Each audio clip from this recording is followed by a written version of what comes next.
Vamos trazer mais provas de por que essa briguinha entre rito tradicional e rito da missa nova, como assim chamam e como assim entendem, não faz nenhum sentido para a Igreja Católica, apenas para a internet. Então fica comigo até o final do vídeo para você entender e ver que prova é essa que eu vou trazer nesse vídeo, hein? Não esquece de se inscrever no canal, ativar o seu sininho e também dar o seu joinha neste vídeo. Lembrando que os inscritos estão me cobrando disso.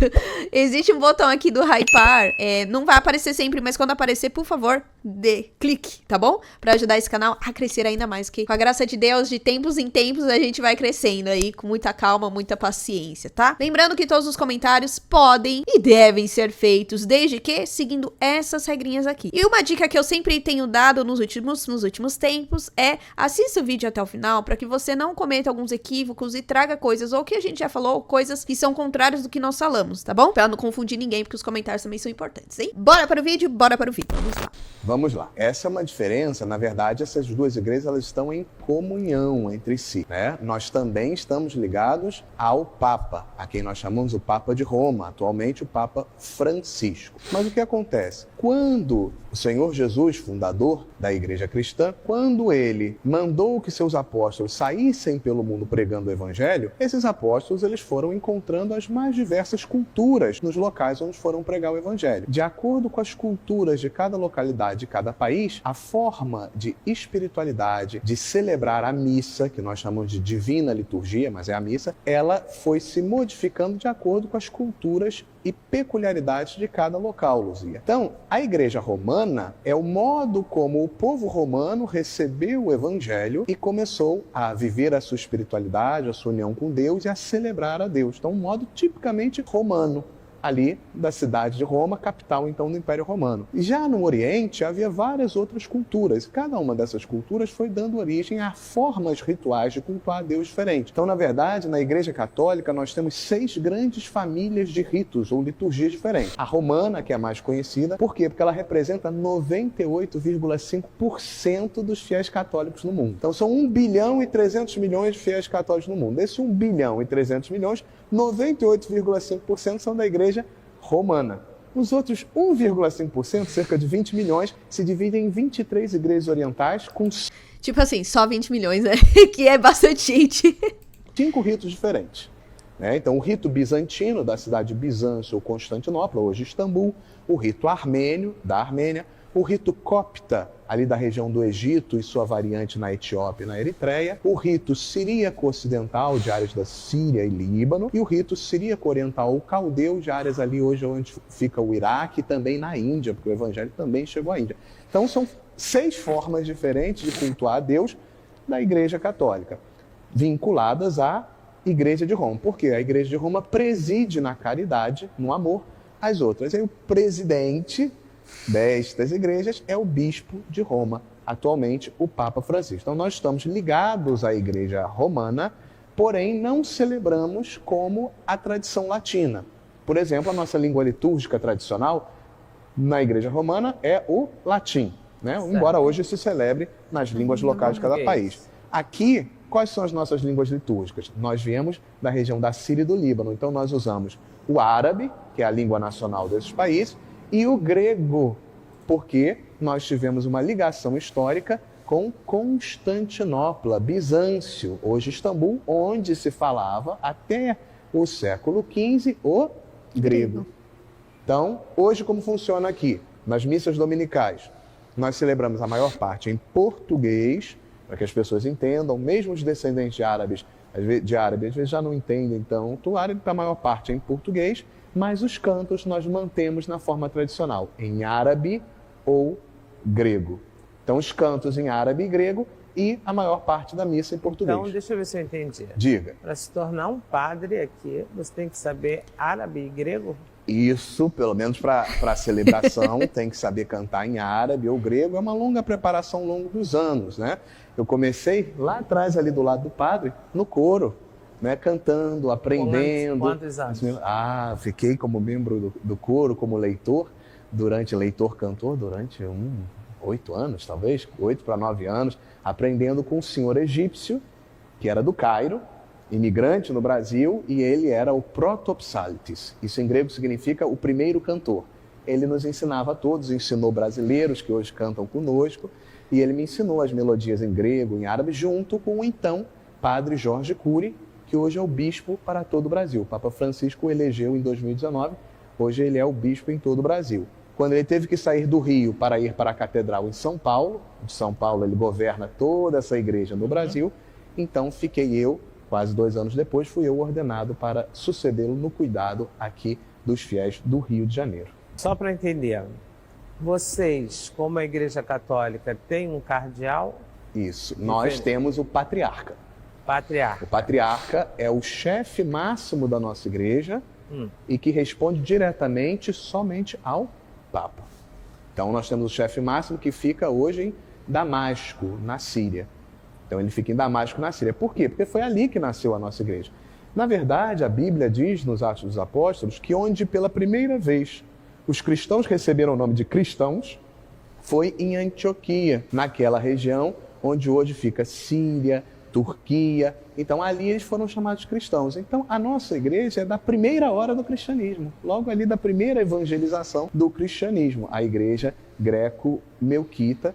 Então hoje a nossa sede fica em Damasco, na Síria, cidade muito emblemática onde São Paulo teve a visão de Jesus e se converteu. Então ali fica o nosso patriarcado. E a gente tem igrejas na Síria, no Líbano, na Jordânia, na Terra Santa, na Palestina, na faixa de Gaza, no Egito e na imigração, onde eles vieram imigrantes para o mundo inteiro, na Austrália, em Paris, em Roma, Canadá, Estados Unidos. Gente, até travei aqui. Vocês viram como é linda a nossa igreja? Vocês viram que não tem lógica quando as pessoas falam missa de sempre para o rito tradicional? Vocês viram a beleza histórica e da tradição. Por isso que a Igreja Católica tem 3 pilares: Palavra de Deus, tradição e magistério. Olha só, esse padre, ele conseguiu unir em uma explicação os 3 pilares: a Palavra de Deus, trazendo a questão aí de Atos dos Apóstolos e também do momento que São Paulo teve a visão em relação a Jesus, a tradição, que é da onde surgiu, primeira vez, o nome cristão, e do magistério da igreja, ou seja, eles estão ligados ao Papa, com o seu patriarcado, com os padres. Olha isso, gente. Vocês entendem por que a Igreja Católica é tão bela? E por que ela não ruiu nesses milênios com tantas das crises que ela já passou? Se não é Deus segurando essa igreja, eu não sei o que é. Porque realmente durar mais de 2000 anos é só pra quem realmente é de Deus aí, hein? Vamos lá. Seja diferente, em línguas diferentes, né?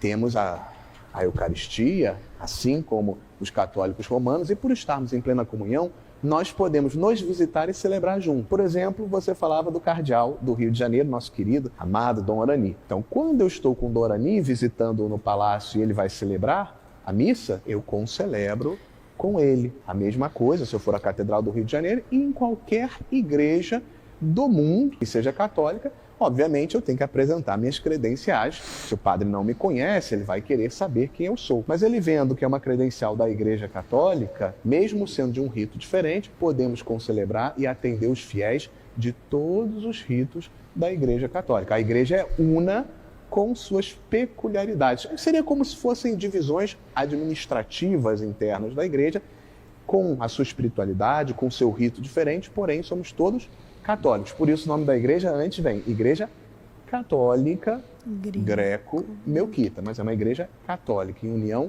com o Papa de Roma, Sua Santidade Francisco. Então a gente conseguiu entender aí a questão histórica e mais um pouquinho dessa diferença lá das igrejas orientais, que a gente falou lá no primeiro vídeo. Agora ele vai trazer aqui uma questão de peculiaridade, característica que nessas igrejas acontecem mais que no rito romano, seja ele da forma extraordinária, que é o rito tradicional em latim, ou a ordinária, que é o rito que veio lá de Paulo VI, é uma grande dor de cabeça. Então a gente vai ouvir aqui o que o padre vai dizer. Conte para nós, padre. Ficar no trono, ele diz: não, meu filho, eu gosto de celebrar. Ele desce do trono e vem celebrar a missa, né, que chamamos de Divina Liturgia. É o nome que nós chamamos de Divina Liturgia, é a missa. E tem uma diferença da Igreja Católica, né? Você é casado.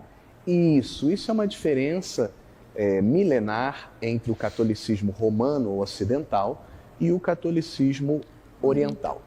O catolicismo oriental seja na sua vertente ortodoxa, seja na vertente católica, que é a nossa, sempre admitiu homens casados no sacerdócio, não como bispos. Os nossos bispos são sempre celibatários, tradicionalmente até retirados dos mosteiros, no meio dos monges, mas são sempre homens celibatários. Mas os diáconos e os presbíteros, presbítero é o nome técnico para padre, tá? Que as pessoas entendam. Os diáconos e os padres, eles podem ser casados. Hoje, na igreja romana, na igreja ocidental, os diáconos podem ser casados, existem diáconos casados, mas os padres, não. Em geral, não. E me parece que para que eles sejam casados, as mulheres têm que autorizar. Necessariamente. Então, nossas esposas, isso tanto na igreja romana, para o diácono casado romano, como para o padre ou diácono oriental, sempre antes da ordenação, além da carta de próprio punho do clérigo, do padre ou diácono, dizendo que quer ser ordenado, é necessário acompanhar também uma carta da esposa, dizendo que apoia e aceita aquela vocação do marido. E por quê? Porque certamente... e agora já estou quase um ano como padre, quase 2 como diácono, né? Que sempre tem as renúncias próprias do ministério. Dou um exemplo. Ontem eu vim celebrar às 11, a nossa missa aqui no rito bizantino. E antes um pouco da missa, um padre amigo meu falando, Padre Vitor, faleceu tal pessoa e eu não estou podendo sair daqui onde eu estou. Por favor, é aí no cemitério do Caju, aí perto, tem como depois da missa, 1h30, fazer o funeral desta pessoa? E o que acontece? Terminei a celebração, levei a família para casa, eu moro aqui próximo, fui para o cemitério, fiz as exéquias da pessoa e depois voltei para casa. Já tinha almoçado, quer dizer, almocei depois e depois fui passear com a família na tarde do domingo. Então, existem essas renúncias próprias. Assim como acontece às vezes com o médico, não toca o celular no meio da noite. Por favor, doutor, acontece às vezes com o sacerdote de ter que atender a um fiel, ou que está muito doente, ou fazer um funeral em horários que...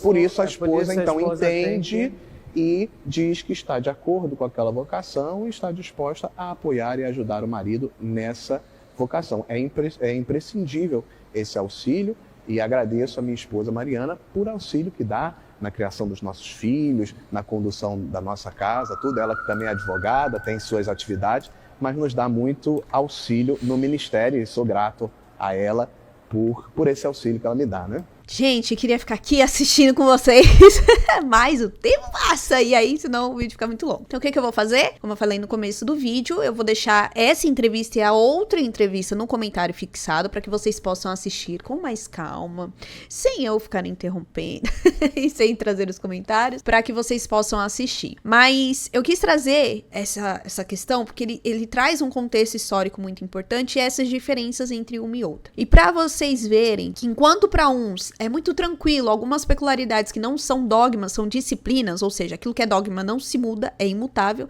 e o que é disciplina pode se mudar com o tempo, conforme a necessidade, isso dentro da igreja. O como que a gente tá tão inundado, eu não sei vocês, mas a gente tá tão inundado às vezes, aparece canais, perfis, sites, que coloca tanta polêmica na nossa cabeça, e a gente fica achando que tudo é um problema, e aí quando a gente se depara com aquilo que de fato acontece na igreja católica, quando a gente sai da nossa bolha, a gente vê que não é nada daquilo de polêmica. Ou seja, a polêmica são os outros que criam. A igreja, por ela mesma, ela lida muito bem com todas as diferenças. Ela lida muito bem com as peculiaridades de cada um, com a característica de cada um. Aliás, lida muito bem mesmo. Olha o grande exemplo que ele deu em relação aos padres casados e aos diáconos, né, que são casados. Lá na questão desse rito da igreja melquita e também da diferença, né, aí dos diáconos da igreja romana. Então, para mostrar a beleza da igreja católica, a grandeza da igreja católica. E pra mostrar que a igreja católica, gente, ela não é essa brincadeirinha que o pessoal tá tratando, não. Não é essa bomba relógio que bomba relógio não, né?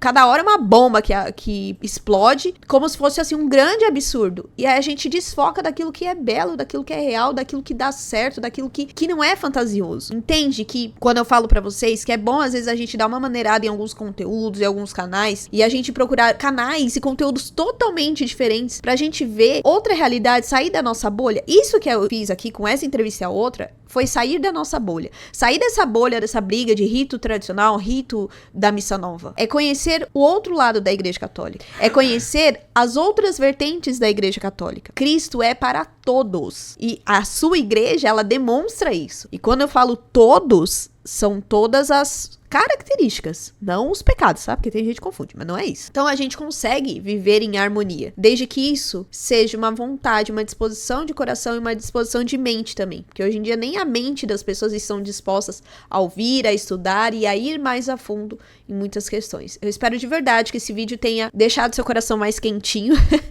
e ter feito você admirar a igreja que você segue. Se você não segue a Igreja Católica, aprenda, né? Que você também tenha admirado aí um pouco a grandeza, a beleza dessa diversidade, dessas peculiaridades que, neste caso, não tem problema nenhum e não vai contra a palavra de Deus de forma alguma. Muito pelo contrário, só reforça ainda mais a palavra de Deus. Então, o que você achou dessa entrevista? Você já tinha visto essa entrevista? Já conhecia essas realidades? Deixa aqui nos comentários. Me fala se você gostou de eu trazer esses vídeos aqui. Quem sabe eu posso trazer mais. Quero trazer sobre os outros ritos e as outras histórias também, de uma forma que fique mais clara pra gente, porque eu sei que às vezes trazem tantas coisas que a gente acaba se perdendo, né? Então, deixa aqui nos comentários, mas siga estas regrinhas aqui que está aparecendo na sua telinha, por favor. Obrigada. Não esqueça também de deixar meu joinha, se inscrever no canal e ativar o seu sininho. E se o botão do hypar aparecer, você vai clicar. Então é isso, até o próximo vídeo. Tchau!